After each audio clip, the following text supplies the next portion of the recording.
Guys, welcome back to Trading for Beginners, and in this video I am going to talk about how can you enable Do Not Disturb mode into your Bitget. So without any further ado, let's dive right into this exciting video. Now in order to do that, you just simply have to open your Bitget application, and after opening the Bitget you will get to see this icon into top left corner. Just simply tap into that, and after that just simply select your profile. Now, after selecting the profile, you will get to see this option of notifications. Simply select the option of notifications from here, and after selecting the notification, you will get to see a bunch of options.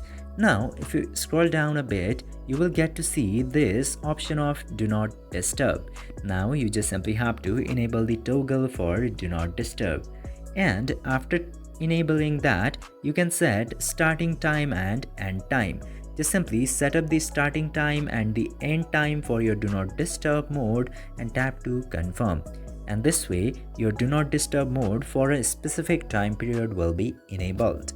I hope this video was informative for you. If yes, don't forget to like, share and subscribe to the channel to never miss another update. Thank you for watching this video.